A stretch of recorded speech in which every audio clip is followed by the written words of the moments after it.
Okay. Now, let me once again.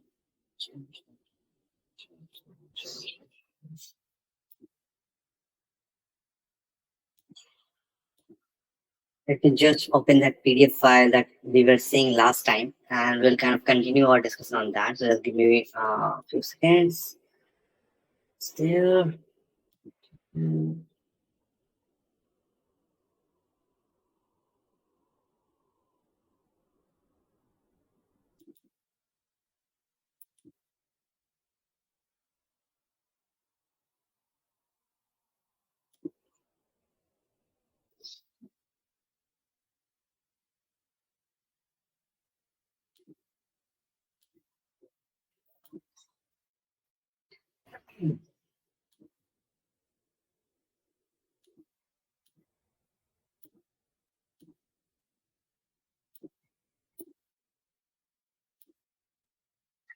Okay, guys. So I am now sharing my screen. It should be there in like few seconds. Okay. So if you remember last time, we were kind of looking at few things. For an example, this sheet, where we're looking at like how to kind of understand. Let's say there are multiple process kind of running on the host, and what are the normal Windows process that usually run on the host.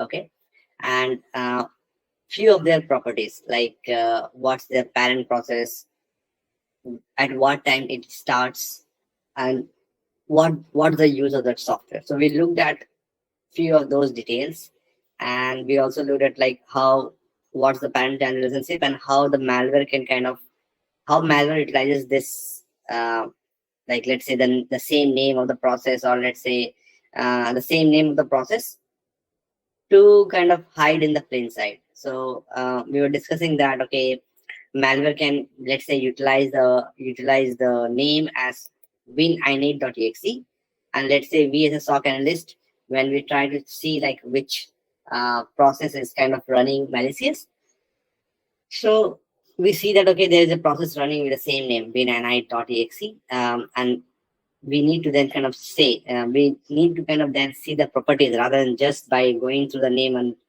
letting it run. We need to also see what's the property of that. So just to repeat, like for an example, let's say sms.exe is kind of running, and if it is running with a different process, parent process, let's say svc host.exe, let's say the parents of the sms.exe is svc host.exe. So that means like most probably it's kind of malicious. Okay, so we looked at those, and then we had another cheat sheet where we were looking at the kind of let's say the process, uh, the window artifacts. So let me just quickly open that too. Just give me 1 second. Just give me 1 second. Almost there.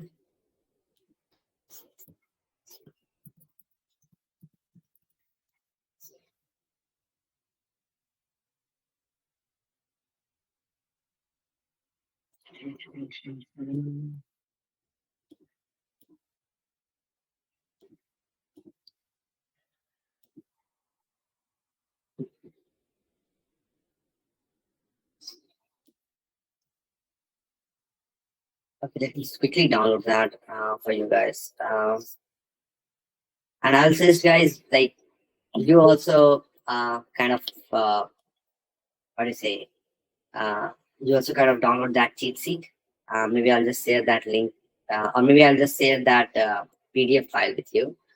And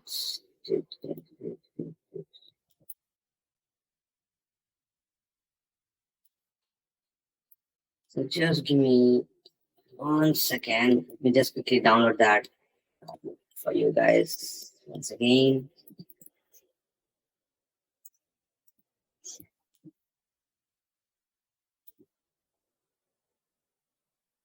I had it last time, but somehow I'm not getting that on my desktop. So I'll just quickly download that.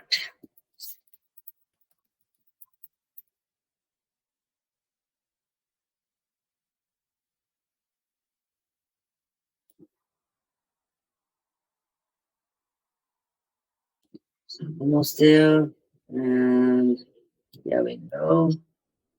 So I'll now share my screen now. Just give a second. Yes. So my screen should be now visible, and let's say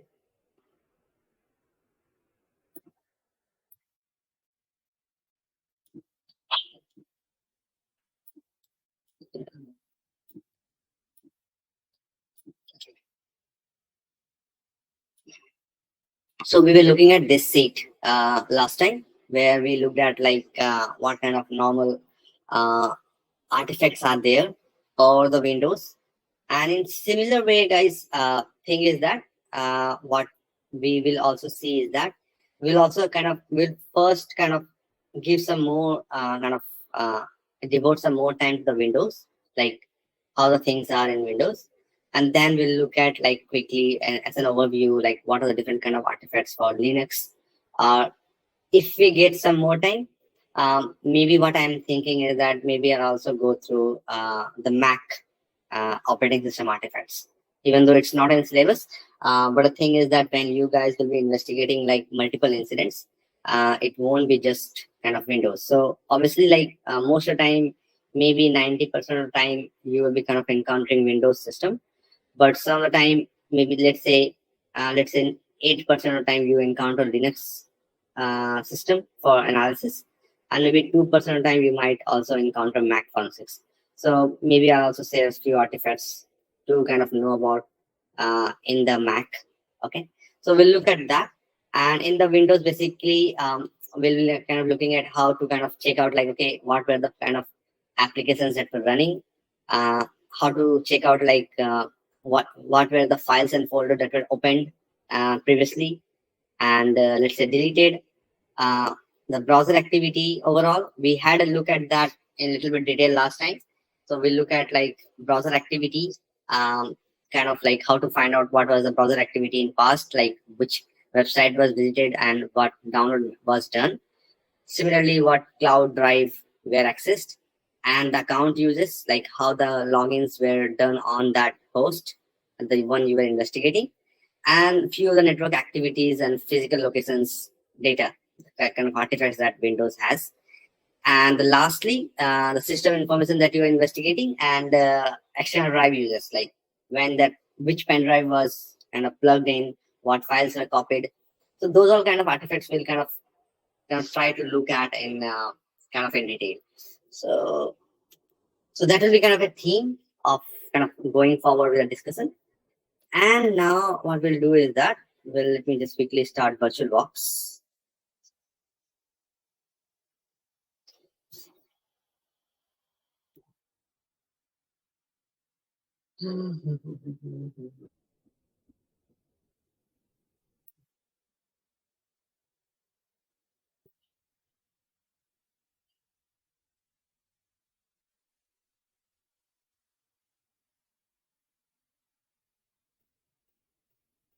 Okay, so let me just turn it on.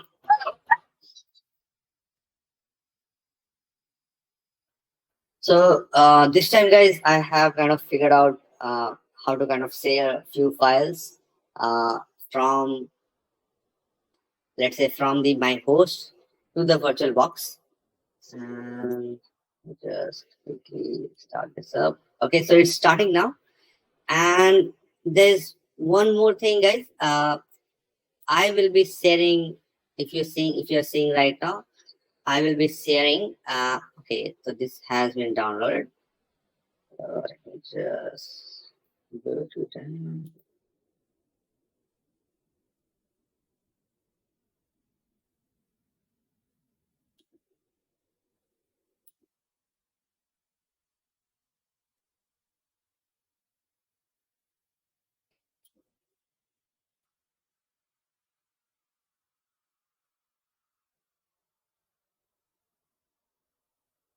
So just give me 1 second.